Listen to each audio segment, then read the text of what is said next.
Hey guys, and welcome to my channel. My name is C, and if you're returning, then welcome back. Today I wanted to tell you a bit about how we introduced our cat Reivin to our new kitten, Grimoire, or Grim.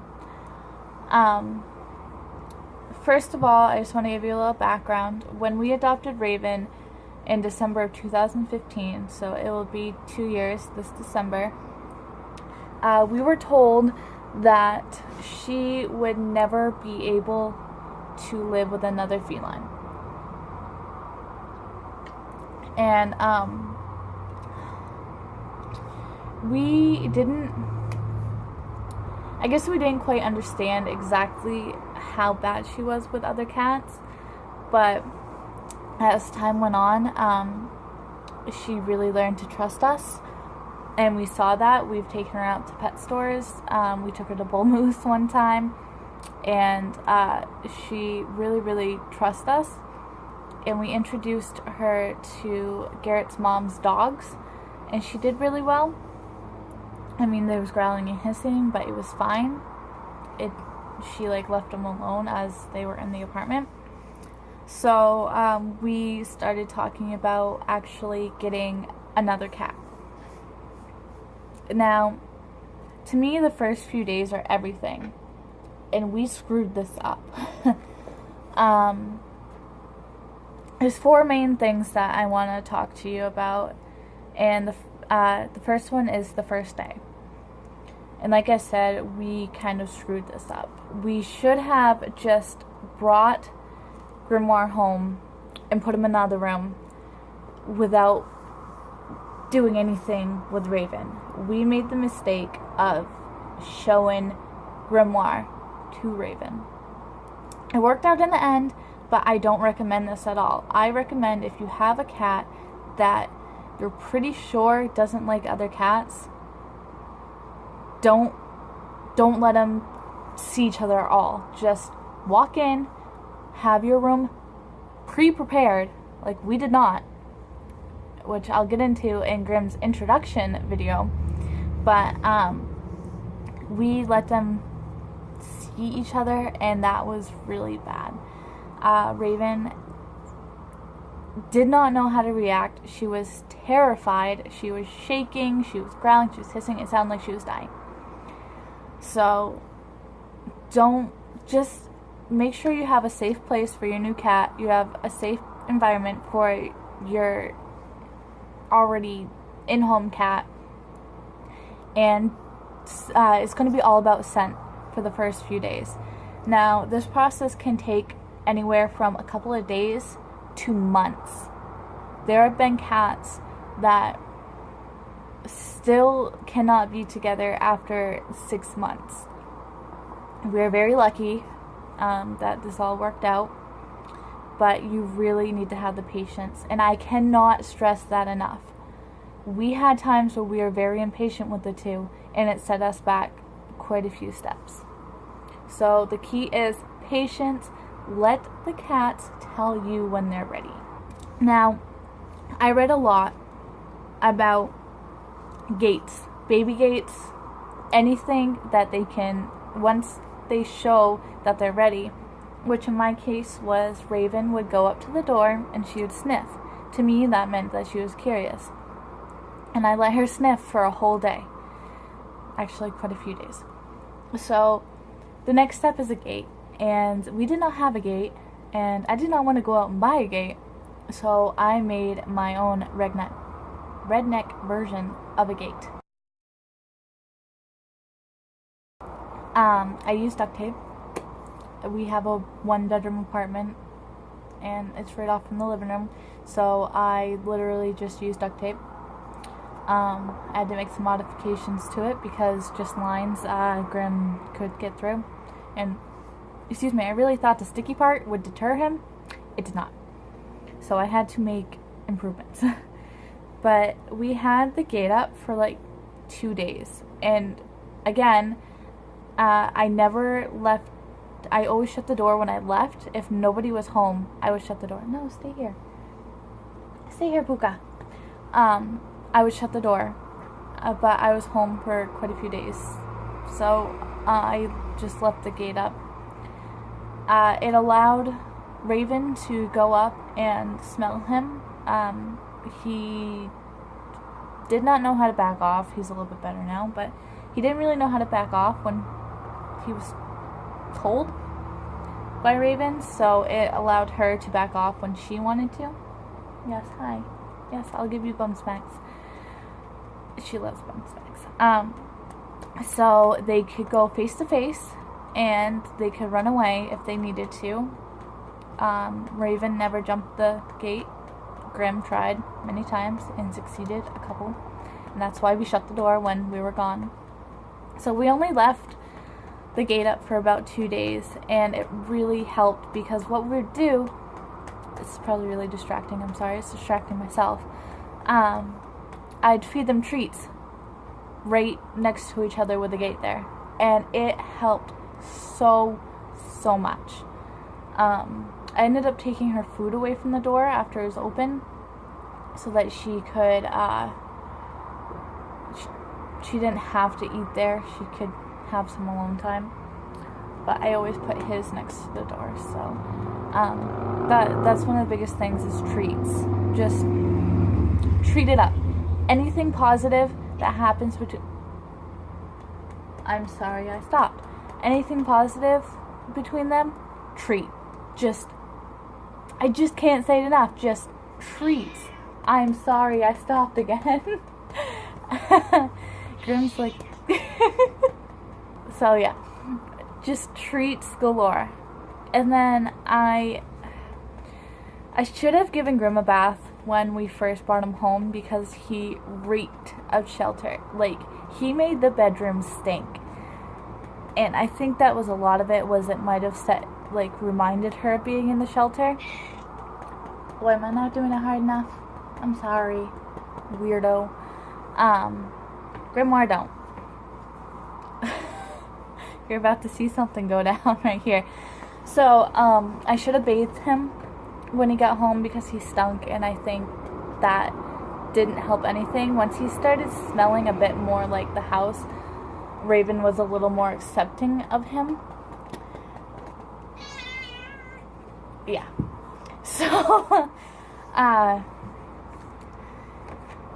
that was another thing, was having the door open would allow them to smell each other, and that really, lots of distractions. Okay, the gate and treats, yes, just treats.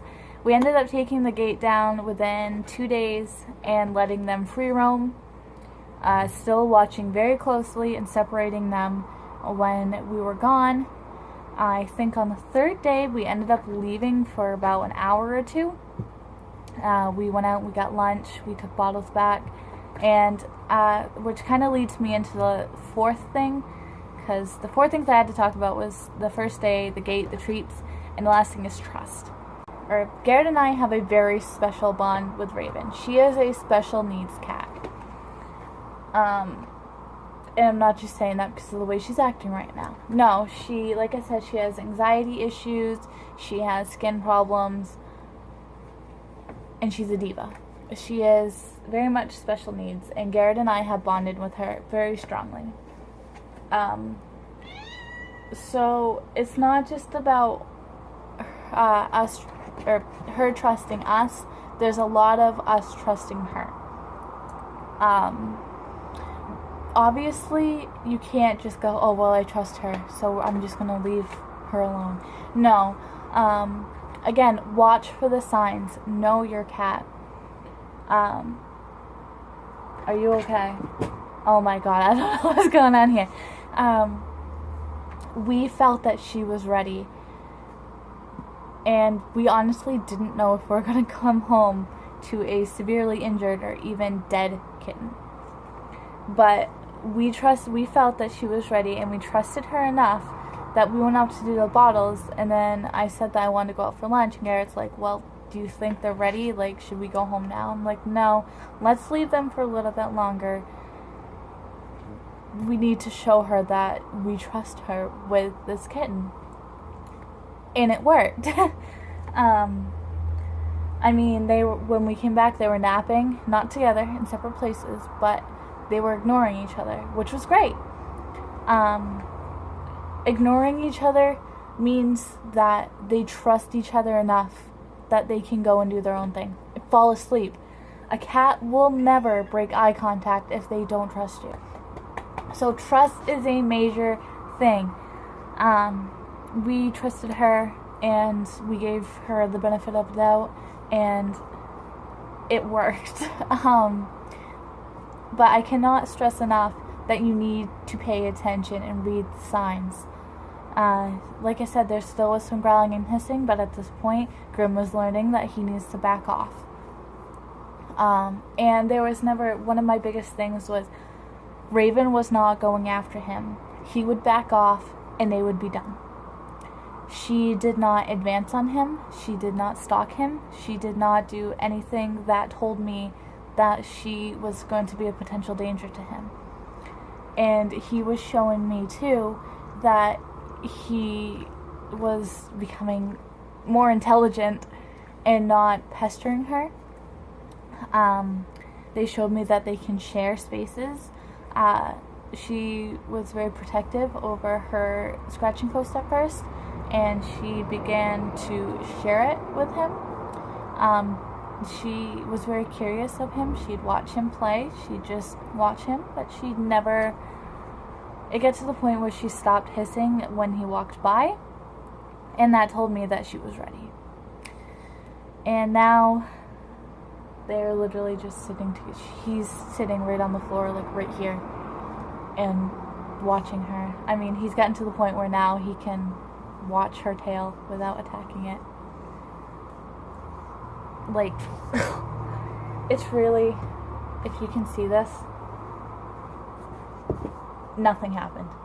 Like, this is how good it's gotten. I cannot tell you how proud I am of my cat right now. She is so good. I couldn't ask for a better cat. Cover your butthole. Cover your butthole. And she is cuddling more now. She is playful. It is wonderful. I honestly don't think that she ever got to have a kittenhood, if that's what you want to call it. And now her kitten's coming out. And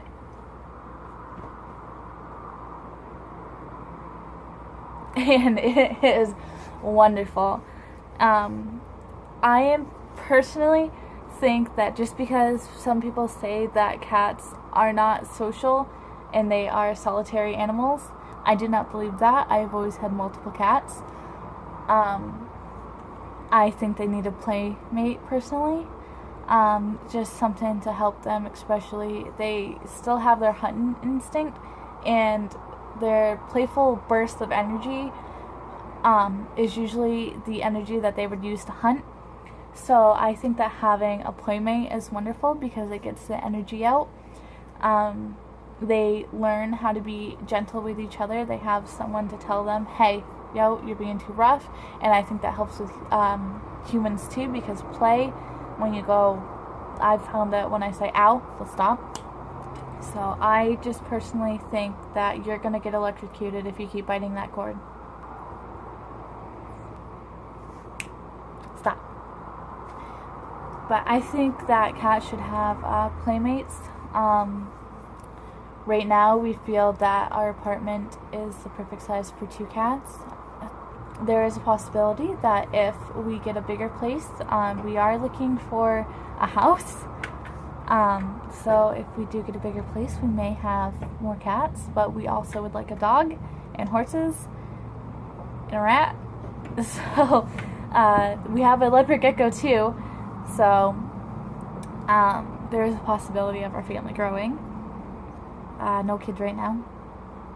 Strictly animals. The animals are kid enough for us. So I really hope that helped you guys if you're thinking about introducing a cat to another cat. I personally think that adult cats should be introduced to kittens. It is just easier, especially if female. Males you can get away with a little bit more, as I've heard. They're more accepting of each other. And I just want to put out there, neutered males. Neutered males most often get along with each other. I'm not saying 100% of male cats. Just male cats are a bit more easygoing. So if you're looking to introduce a cat to a new cat, make it a male. But I hope this really helped you guys. It's been a very fun experience for us, and I know this video ran actually quite long, and I'm only gonna... Are you okay? Are you about to throw up? Please don't do that. Grim will eat it, and that's gross.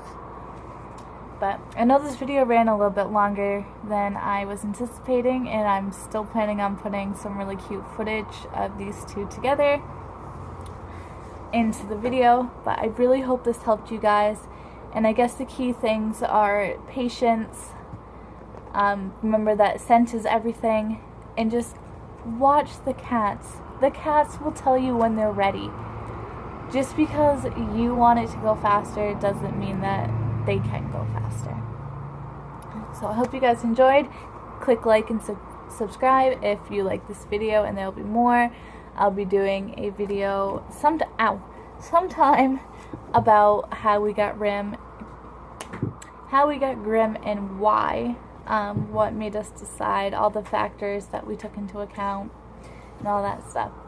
So I hope you enjoyed this video, and I look forward to making more for you. Bye!